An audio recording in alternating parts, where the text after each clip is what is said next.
want to start with our biggest challenge of preparing for this podcast? I'll talk about chemical peels to people and they were like, well, I don't swallow peels very well. And I was like, well, it's not that kind of peel, it's a peel. For a long time, I was afraid of some of the heavier peels. The end of summer, when we've all done some damage to our skin, we encourage people to come in for some repairs. These little boys are some of the most compliant patients you'll see.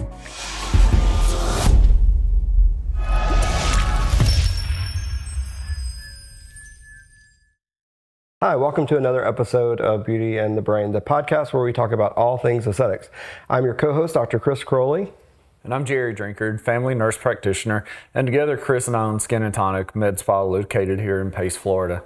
Today we have an exciting show for you. We love all of our shows, but we're going to be talking about all things chemical peels today and if they're really worth it or not. So, Jerry, you want to start with our biggest challenge of preparing for this podcast? Probably our biggest challenge is my accent, right? Yeah, trying to say to you, say peel or peel? Peel or peel. I'll talk about chemical peels to people and they were like, well, I don't swallow peels very well. And I was like, well, it's not that kind of peel, it's a peel.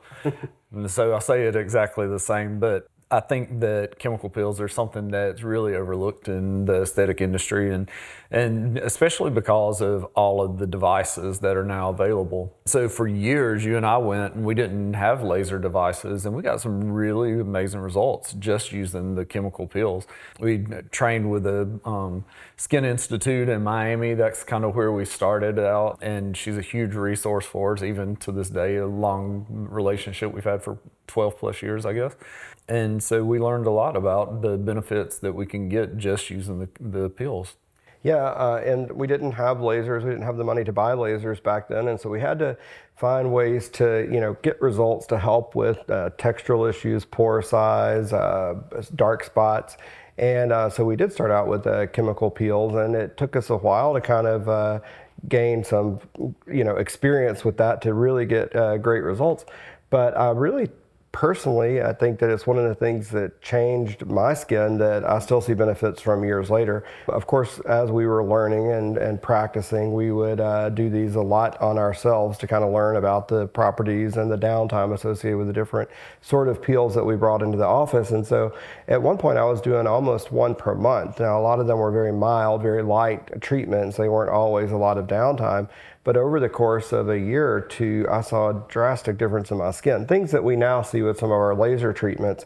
But I still think that this is a staple to any aesthetic practice, is that you can really create some nice results and really change patients' overall skin quality with some of the chemical peels. Yeah, I think it's a misconception when you're talking about doing the light and frequent use of these acids, and I think it's really a misconception. We see it still to this day in practice where people will say, I didn't have any sloughing. So I think it's a misconception that you have to have sloughing to have a benefit, and that's not the case. We frequently do like a lower strength, and we have to do this with some of our different skin types and sensitivity. You, for one, are very sensitive and respond like almost a hyperreactivity to some of the acids. Where me, I could probably pour battery acid on my skin and I would be fine.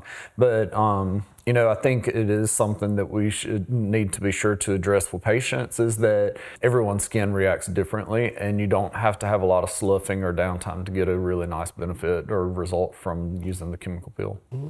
What would you say is the most common indication that we use chemical peels in our practice for now?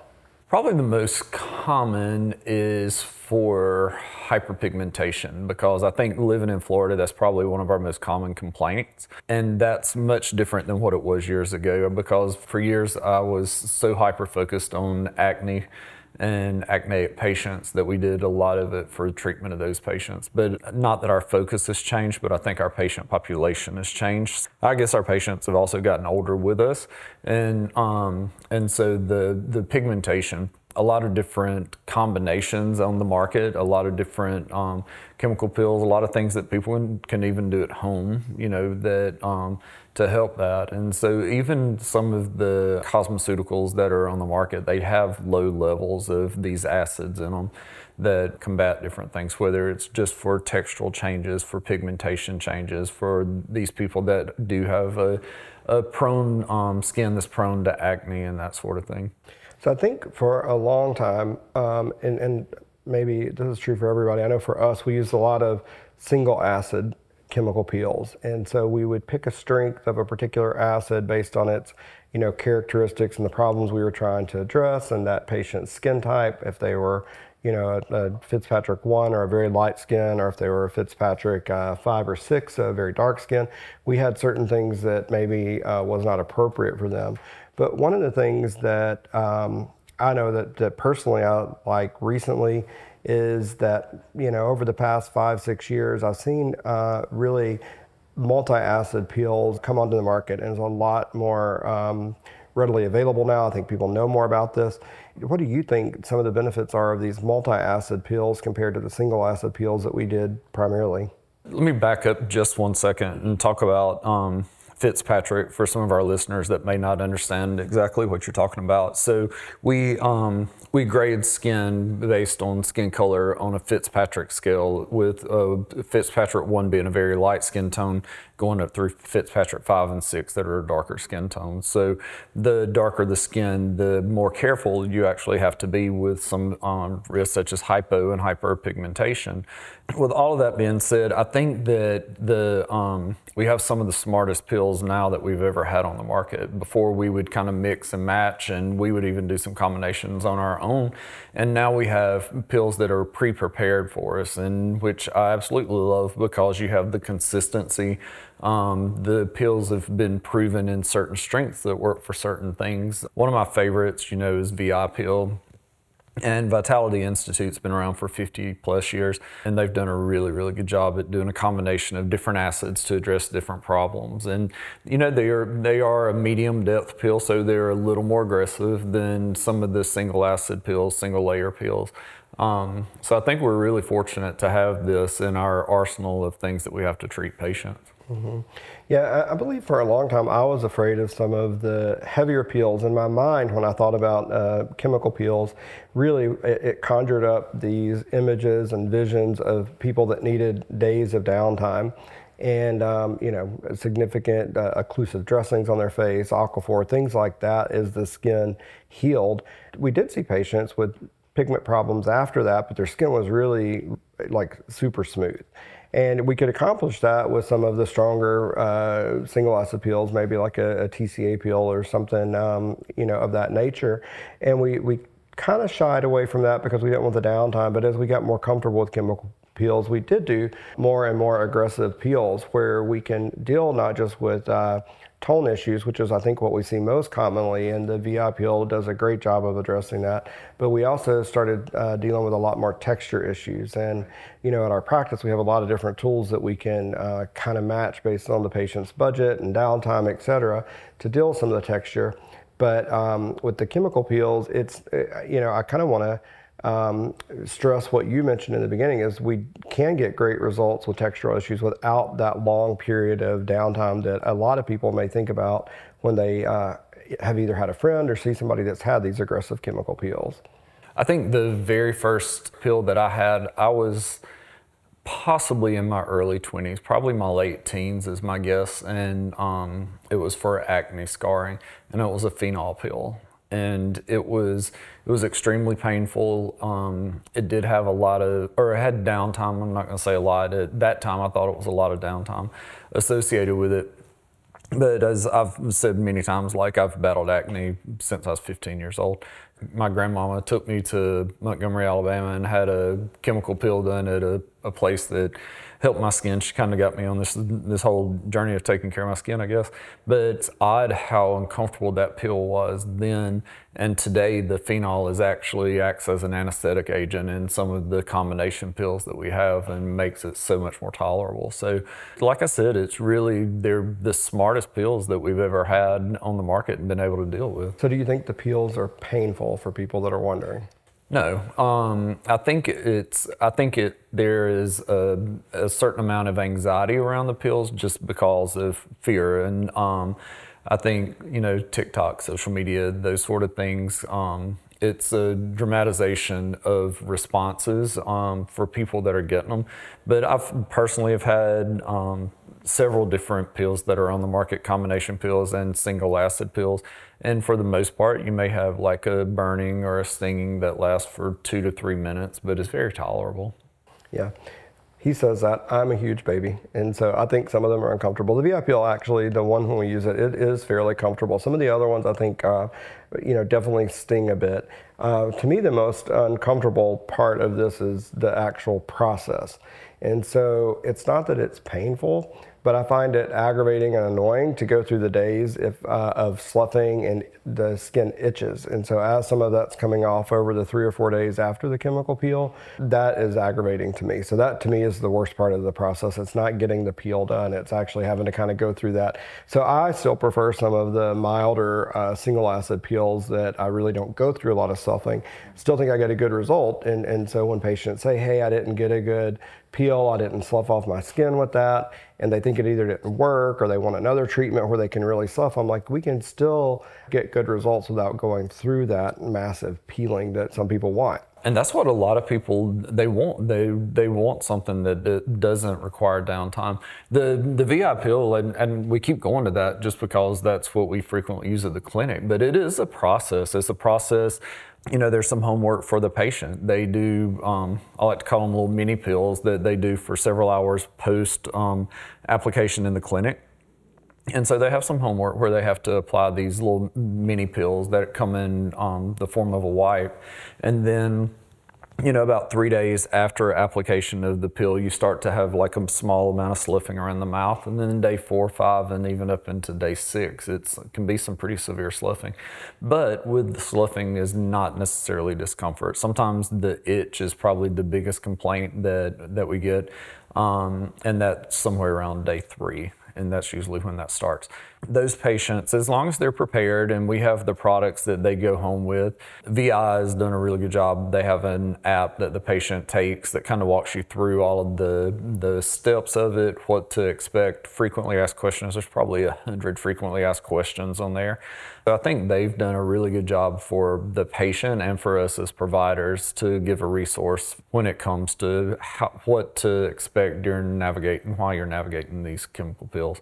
But with all of that being said, one of the important thing is the outcome. Like, is it all worth it? Is that sloughing and itching and the downtime, is it worth it? And a single word answer for me is yes, 100%.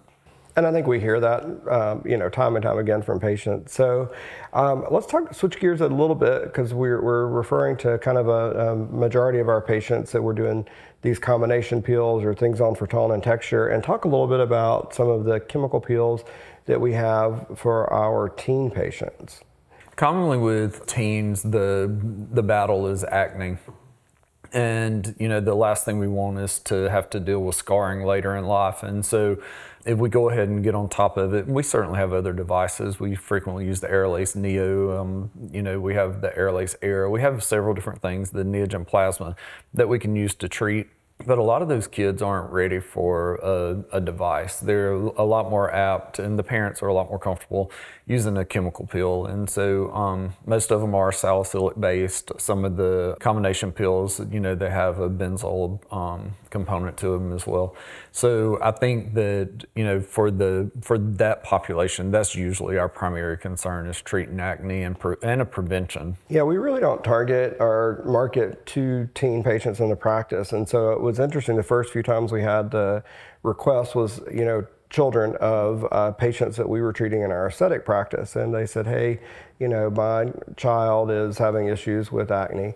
And it seemed like we kind of go through spurts. And a lot of them were male patients that were going through, and they were playing sports. And it was interesting because some of the basic things that we would do, just some hygiene things, clean the helmet, wipe the helmet, don't sleep under a pillow. But then we, if we would convince them, because they didn't want to come in and have a procedure done. There was a lot of fear in their mind about what it would entail.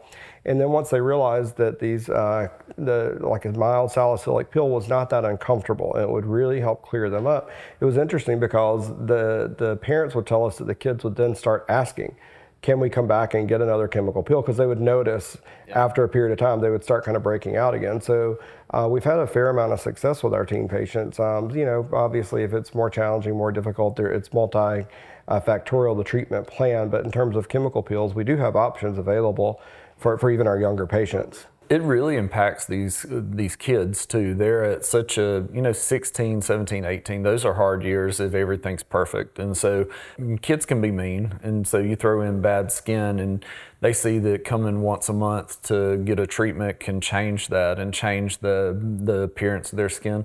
These little boys are some of the most compliant patients you'll see. Girls, not so much because of makeup. But these teen boys, once they start seeing a change, they clean their face. One of my favorite little kids, he's in the military now, so he's gone, but we got him really clear, and he would text me because he wasn't old enough to drive and say, "Mr. Jerry, will you please ask Mama to bring me in for a chemical peel?"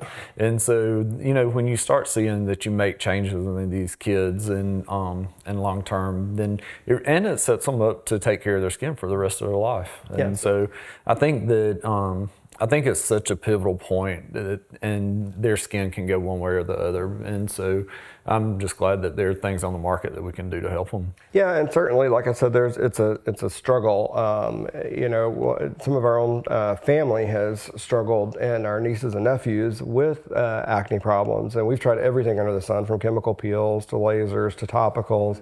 And, they've still ended up, on medications, oral medications, under the care of a dermatologist, guided by a dermatologist, obviously. And so we do have some options for a lot of the milder cases. But I think for anybody out there listening, too, that has a kid struggling with that, know that there are some options available before we jump to prescription medications that will get a lot of them under control. So what's your, you've talked about the VI peel. And so clearly that's one of your favorites, but why don't you tell the people listening a little bit about the difference in VI peel? So it's not just one peel, that's one company, but they have a few variations. Yeah, so VI peel is referring to chemical peels that are made by a company called Vitality Institute. And they offer, I think it's 5 different combinations that they have now. There's one, the VI peel is their basic peel, and it's a combination of acids. The Precision Plus, which is my favorite, it's about 25% stronger than the regular VI peels. And it just offers a higher concentration of some of the acids. They do have a Purify. The Purify is for the acne skin. There's a Purify Plus, and it has an extra benzoyl peroxide. And also, a lot of these pills come with hydroquinone in them, so it helps with pigmentation problems and pigmentation scarring that can come as a part of healing from acne. And so I think that company's done a really good job. They've done a good job clearly marketing to me and have made me a believer. We've used them for a long time. They stand behind their product. I think the reps are a really good resource for me. If I have problems, if our esthetician in the clinic has problems, we can always call. Yeah, I'm a huge fan. Me, what I love so much about it and is that there is a variety of choices of the combinations to address particular needs, but it's also approved for all skin types. So, we mentioned very early on in this episode that you have to be very concerned with chemical peels and darker skin types in particular. And we've definitely seen patients who've been treated in other places or years ago with aggressive peels and other practices, and they still are dealing with like some scarring issues many years later. So we're very aware of that, and we do treat patients of all skin types, from the lightest of light to all the way the darkest of Fitzpatrick 6. And one of the great things about this is that it is approved for all skin types, and we can safely treat even those darker skin types without worrying about having any kind of pigment changes long term. And I think one of the really nice things that we can treat using this system is melasma. And so certainly melasma is one of the biggest challenges in the aesthetic industry. There are several things out that are on the market that can help, but it's a challenge. And so with a series of 3, there's a pretty significant reduction. And then once we get them through a series of 3 of these chemical peels, then we'll put them on a maintenance and maybe come back and do another series of 3, further out. But just knowing that there's something out there to help melasma is huge, because as you know, it's very common with pregnancy or after pregnancy because of hormonal changes. It's very common in darker skin Fitzpatrick 4 and 5 patients. Melasma is a huge battle for them. And so knowing that there's a chemical peel that's on the market that is safe for that skin type and can improve melasma, I think is huge.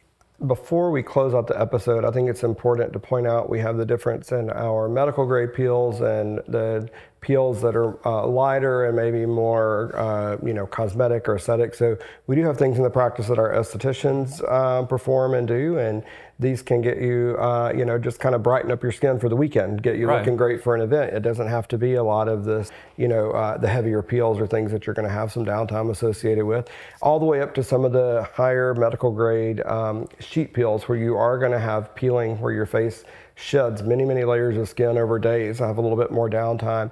And obviously those are a little bit more risky, and those are applied by the medical providers in the practice. So it's either going to be me, you, or Allie, our other nurse practitioner, that's going to apply those higher grade sheet peels. Cost-wise for the patient, do you want to comment on that? Yeah, so depending on the type of peel that we're using, but usually cost-wise is somewhere around $300 per treatment, $300 to $350 in some areas, and then we frequently run specials, especially later in the year at the end of summer when we've all done some damage to our skin. We encourage people to come in for some repair to get ready for next spring. Certainly the single layer peels, the single chemical peels, the price ranges are different, but our VI peels do start at $300. Yeah, so the multi-acid peels, the medical grade peels, kind of go up in price. Obviously, the more risk associated with the peel, the more costly the ingredients, and usually we're going to charge more. Some of the milder ones that our estheticians do are going to be a little bit less than that. So certainly you can look on the website and see what all that we offer. So any final words that you want to say, kind of myths that you want to debunk before we leave this section? I think the big thing is even the single layer peels that are done by our esthetician are medically supervised. Lindsay, our esthetician, she consults with either myself, you, or Allie before applying any chemical to any patient. The strength, she's limited just by Florida regulations on strengths of chemical peels that she's able to use. So some of them have to be done by us. So I want all the patients to know that their care is medically guided regardless of the strength of that peel. And the recovery time just based on the way we choose to approach the problem. Because if it's a problem that we want to really attack and be aggressive, then obviously there's going to be a little more downtime associated than if we take a more subtle approach. Mm-hmm. Yeah, I think that those are great points. And, sometimes this gets down to time, recovery, goals, but sometimes it is budget. And so although it's usually a series and it may, cost almost the same as a laser, some people would rather break that up and pay over time. They would rather do multiple treatments rather than one big downtime. So we have options that we can do chemical peels and accomplish a lot of the things that we can with lasers, but it may take us a little bit more time, and you may have a little bit more downtime overall associated with that. So thank you guys for tuning in to another episode of Beauty in the Brain. Stay tuned next week for another new topic.